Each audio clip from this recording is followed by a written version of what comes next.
October 2nd, the birth anniversary of Mahatma Gandhi.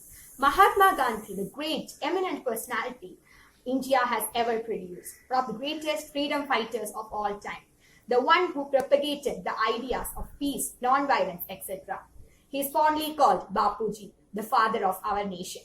So he has produced innumerable achievements in the Indian freedom struggle, and he was the person who helped Indians to drive out the British from our country.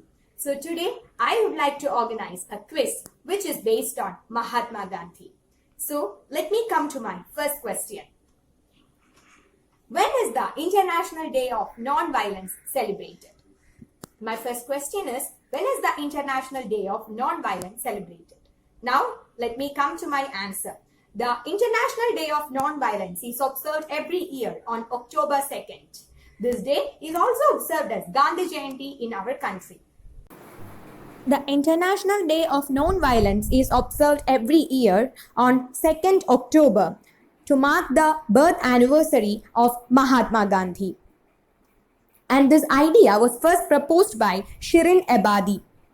He was a former Iranian Nobel Prize laureate. Mahatma Gandhi was the greatest freedom fighter our country and the world has ever seen. Not only he was a freedom fighter of India, but at the same time, he was also involved in the fight against the apartheid racist regime of South Africa. Mahatma, and the weapon that he used was Satyagraha. Satyagraha was a novel method of peaceful mass agitation used by Mahatma Gandhi to drive out the British from India. The British, the colonials, subjugated and persecuted the entire Indian community. So it was Mahatma Gandhi's fight which helped us to drive out the British from our country. My question is, who portrayed the role of Mahatma Gandhi in the 1982 film Gandhi? The film was directed by Richard Attenborough and was also won several Oscar awards. Answer to my question is Ben Kingsley. It was the actor Ben Kingsley who played the role of Mahatma Gandhi in the 1982 film Gandhi, which was brought about and directed by Richard Attenborough. Sir Ben Kingsley is an English actor. Throughout his career spanning over 5 decades, he has garnered numerous accolades, including a Grammy Award, 2 Golden Globe Awards, a Screen Actors Guild Award, a BAFTA Award, and an Academy Award from 4 nominations. Let me come to my third question.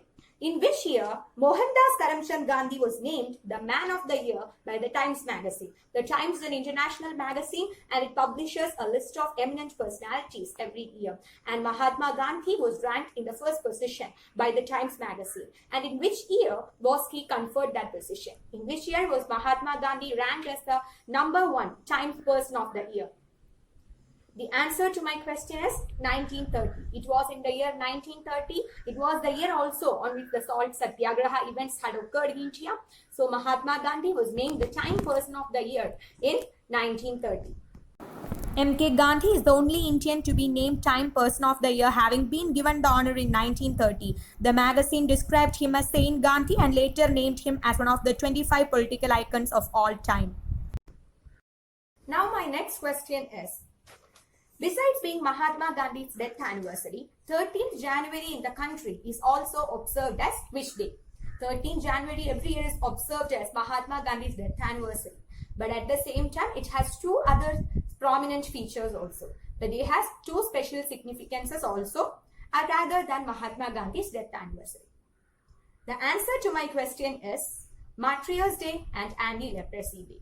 So as a mark of respect to Mahatma Gandhi, the day is observed as Martyrs' Day, and Anti-Leprosy Day has also been observed on 30th January every year.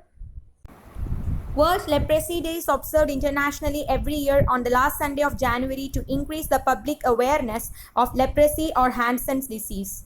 The date January 30 is observed as Martyrs' Day in India, as it marks the assassination of M.K. Gandhi in 1948 by Nathuram Vinayak Godse. So it's very important to mark both the days as Martyrs' Day as well as Anti-Leprosy Day. My next question is, when did Mahatma Gandhi found the Transport British Indian Association? He established the Transport British Indian Association in South Africa. As we all know, Mahatma Gandhi, he also became a prominent figure in the fight against the apartheid regime which existed in South Africa, in which the blacks were discriminated against by the superior whites. The Transvaal Indian Association was first founded in 1903 by Mahatma Gandhi to protest against the anti-Indian legislation in the area. The organization depended on petitions and deputations to the authorities and appeals for help to the government of India. My next question is, the book Unto This Last greatly captivated and transformed Gandhiji so much so that he translated it into Gujarati. What was the name of the author? There was an author who inspired Mahatma Gandhi to a very great extent, and he was also the author of a book titled Unto This Last, which had inspired and motivated Mahatma Gandhi in a very great manner so as to fight the freedom struggle. The answer to my question is John Ruskin. John Ruskin was the author of the book titled Unto This Last, which inspired Mahatma Gandhi. My next question is, who led the Salt Satyagraha movement with Gandhiji in 1930? Who was the woman who led the Salt Satyagraha movement with Mahatma Gandhiji in 1930? It was the Salt Satyagraha that occurred in the year 1930. It was a movement started by Mahatma Gandhi. The answer to my question is Sarojini Naidu. Sarojini Naidu, she is popularly called the Nightingale of India, and she was the woman who accompanied or led the Salt Satyagraha along with Mahatma Gandhi. It was Sarojini Naidu, popularly called the Nightingale of India, who accompanied Gandhiji in the Salt Satyagraha. The Salt Satyagraha march took place from 6th March 1930 to 12th April 1930. So now it's time to wind up our today's quiz session. So I hope everybody liked it, and I hope everybody found it interesting, innovative, as well as informative. So now it's time to wind up our quiz session. So it's very important to know more about Gandhiji because he had sacrificed a whole lot of his life for the nation. So at this moment, I pay my tributes to all the freedom fighters and especially Mahatma Gandhiji, who worked for the independence, the freedom struggle of India, so that now we enjoy the utmost freedom in our country. Our country is regarded as the largest democratic country in the world, having the longest written constitution, which inspires and believes in all the democratic values and brings forward the best of equality, secularism, etc. So now it's time to wind up. Thank you all and have a nice day and happy Gandhi Jayanti to all.